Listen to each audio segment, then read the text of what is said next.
Hi guys, and welcome to Huddle in Place with the Nine-Sided Circle.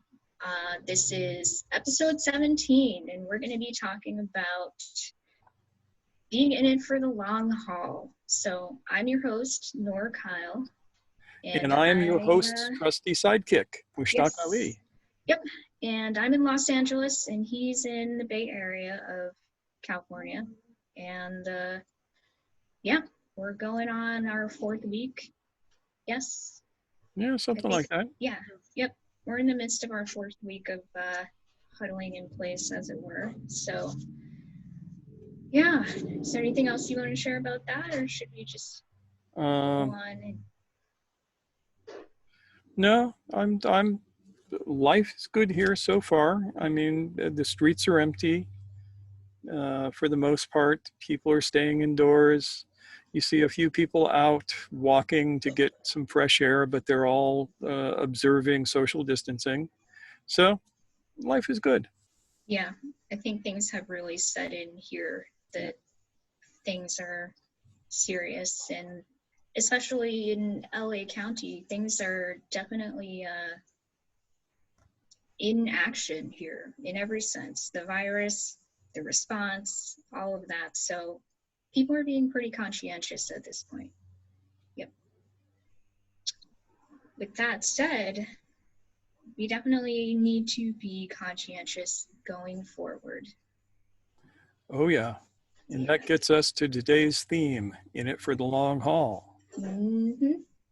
Yep. So we have some thoughts we wanted to share about that. And we, at least this far where we're at right now and what we're thinking about, we have 4 different areas in which we feel there will need to be some changes made culturally. So yeah, why don't we start with talking about changes in lifestyle? What are you thinking, Mushtaq? Well, I'm thinking that we need to accept the fact that we have been dropped into a post-apocalyptic steampunk universe. And we are going to have to act accordingly. Yes. This plague is not going away anytime soon, but it is not possible for us to live huddled in our houses for very much longer. The economy will collapse to the point where it will be nearly impossible to recover. Yet, nobody wants to die. I'm an old person, and I have to tell you, I'm not going to sacrifice my life so that some hedge fund bro can make a few extra dollars. Ain't going to happen. Yeah, fuck that. Yeah. No. So, how do we have to change our lives so that we can do things like go outside? What are we going to have to give up? What do we get instead? How do we be more proactive in taking care of ourselves? And by the way, down there are the comments. If you have ideas, feel free to add them in. This is a brainstorming session, so we aren't saying that we're right about anything. But I would like to know any positive comments that you guys have about what we can do. When I look at the social distancing, when I look at lifestyle, I'm seeing a world where social distancing is going to be a thing for a while. Physical distancing? Physical distancing, yes. Yeah. So that means theaters are going to be a whole different thing if they're anything at all. It also means we're going to change the way we dress. I was thinking about that. I mean, I have a rain slicker that's basically a duster, cowboy duster. Waterproof. I can spray stuff on it like disinfectants, and it won't hurt it. Gloves are going to be a thing. Face masks are going to be a thing. We have to be very creative with our face masks, otherwise everybody's going to look the same, and what fun is that? Right. And plus, we want to make sure for people who are in,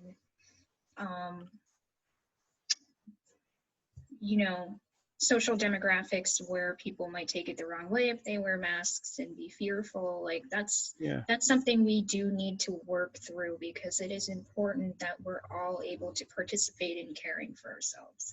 Yes. Yeah. Black people with masks matter. Yeah. Masks matter. Something like that.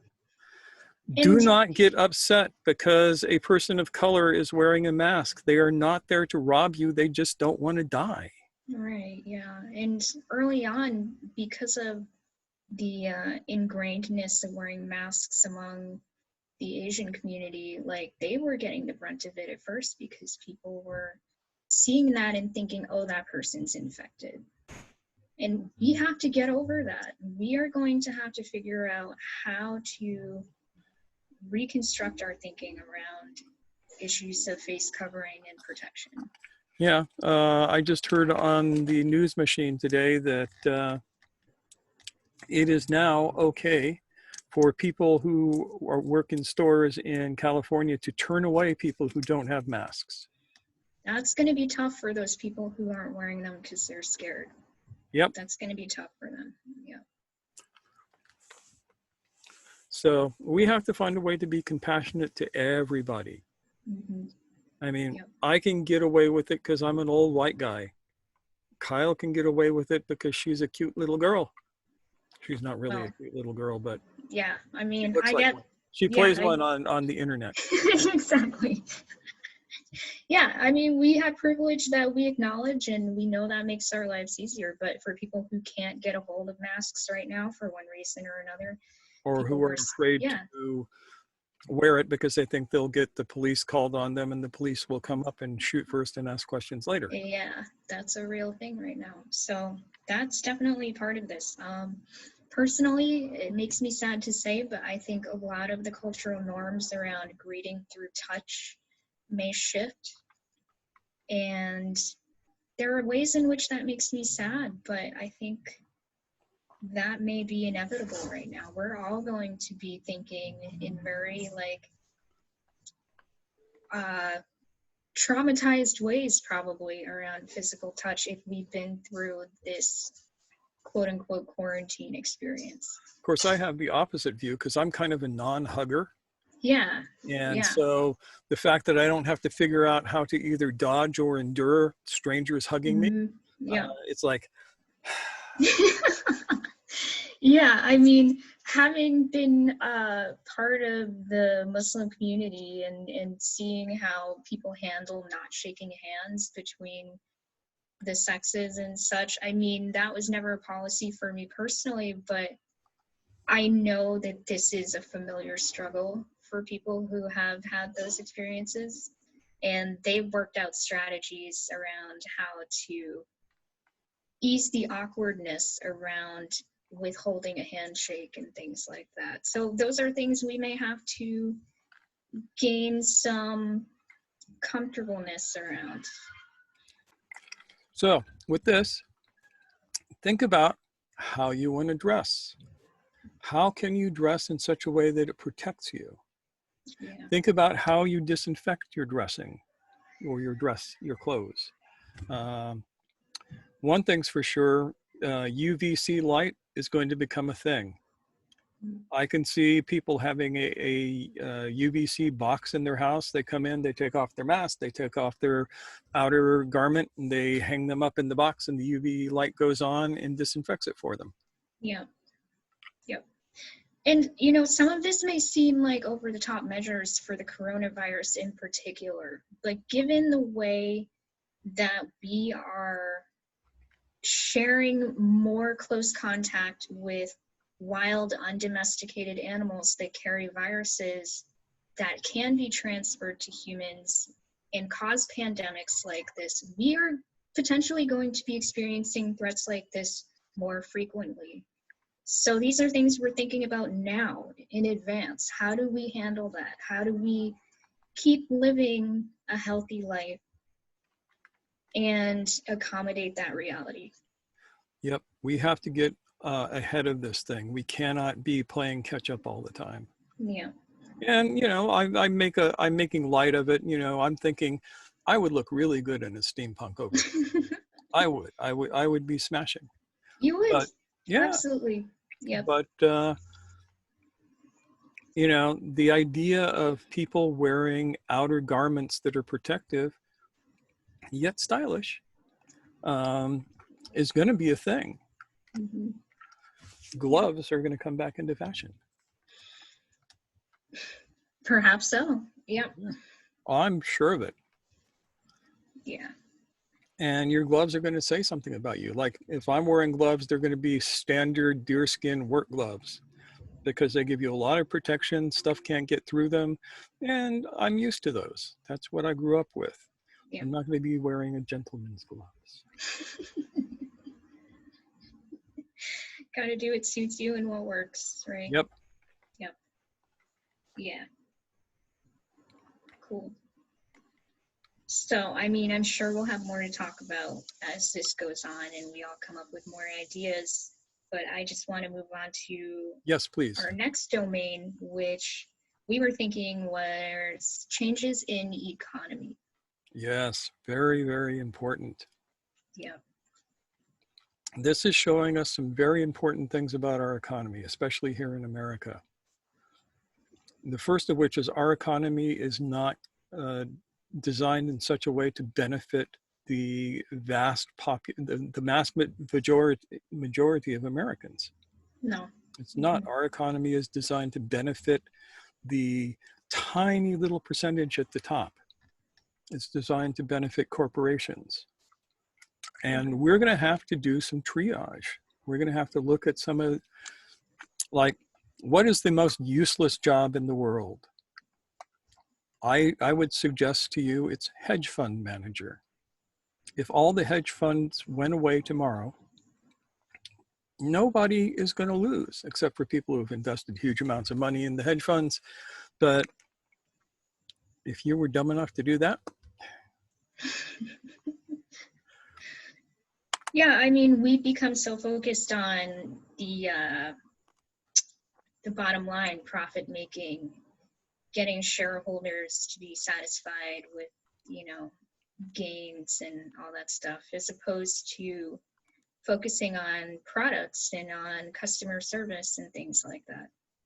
yeah, And even, you know, sustainable production and acquisition of materials, things like that.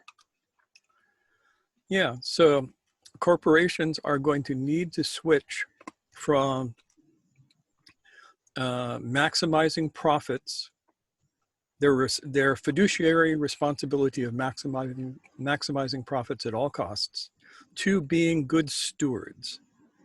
And they're not going to do that on their own. They're going to need to be forced to do that. We are going to need to take our government back and start telling corporations that no, you don't get to make all the profits in the world at the expense of everybody else. Yeah, and we're seeing that literally, that people are risking their lives in order to get us our goods and make Amazon some money. And it's not surprising to see people picketing and refusing to put up with that shit. Yeah, I'm at the point of fuck Bezos. You know, Mm-hmm. he's got enough money that he never has to work a day in his life again. He doesn't need to pay minimum wage to anybody. And we need to change that whole attitude. Right. Because, and this will go to even possibly a, a universal income for the country. Yeah. I And know that that's all anathema to the right wing. yeah, I think it's become easier to talk about because it was such a hot topic this past year in the American Democratic uh, candidate race, and as derisively as people were discussing that, we're seeing it being put into use in Spain now, potentially. These are things Yeah. that are becoming a reality for us because of situations like this, where we're noticing how many jobs are really just unessential, frankly. They're busy work. They're things that perhaps instead of, you know, just being They busy do work, not produce anything. yeah, they don't produce anything. And they're just a way to figure out, because we all need money to buy products in the way this economy works right now. If you don't have a job, you don't have access to the resources you need. So you find a job no matter what it is, no matter how much you love or hate it or feel like anybody benefits from it. That's the money you need to survive. Yeah. And before anybody starts screaming socialism and starts pointing at Venezuela, first tell me about the socialist hellhole of Norway, or perhaps the failed state of Sweden, or the collapsing infrastructure in Denmark, or the terrible, terrible politics in Germany, or any of these other social democracies that are just fine with what they're doing, and stop pointing at a failed dictatorship. Yeah. I think what it comes down to is, again, this may tie a little bit into a shift in lifestyle and attitude, but there's a sense of collective responsibility that we really need to cultivate right now. Yeah, and I try not to rail politics, but Yeah, sometimes I just do. yeah. I mean, Sorry, I'm old and yes, crotchety. you've earned it. It's good. We need to hear what you have to say. Yeah, but there's definitely a middle road between totalitarian communism and just just capitalism that's exploitative off the rails. And Yeah, frankly, that's where we're at right and now. we need to look at how to produce social democracies that take care of people and preserve freedom at the same time. And we have Yes. plenty of examples of those. Hmm. But it definitely requires that everybody is focused on the same goals of taking care of one another while also Yeah. protecting each other's liberties. Yeah, we need to learn to become a cooperative society. Hmm. That's We the really biggest thing. struggle with that. Yeah. Yep. Yeah, and since politicians have found that they can maintain power by keeping us at each other's throats, it's harder and harder to figure out ways to cooperate. It is. Yeah. So that's one of the challenges of our time. And even more pressing to this particular moment is the state of our healthcare system. Yeah, that was our next Yep. topic. Our healthcare system, and I say this as somebody who's lived all over the world, our healthcare system is not the greatest healthcare system in the world. Nope. It's a really good healthcare system if you have lots and lots and lots of money. If you're a regular human being, our healthcare system is not good at all. I've lived in Sweden. I've lived in Norway. I've lived in a few places that have socialized medicine, all of which I prefer to this because it is better to see a doctor than see no doctor. Yeah. It's better to take a month to get in to see a doctor than it is to not be able to schedule an appointment at all because you have no insurance. Mm-hmm.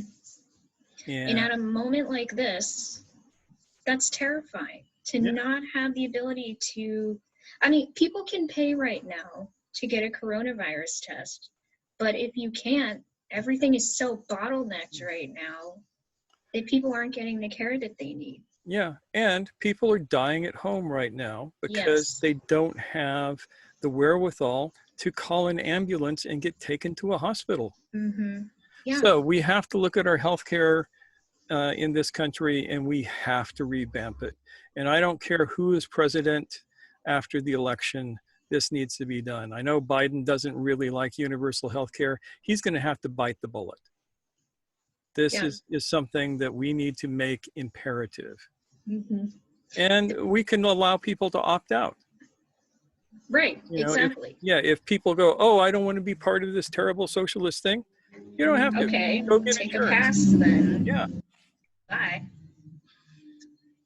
So that's something we really need to think about because it's not even at this point in all cases a matter of there not being enough beds. It's how do you get access to care in the first place? Yep.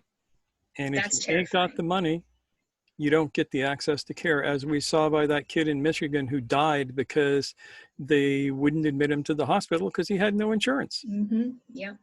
Yes.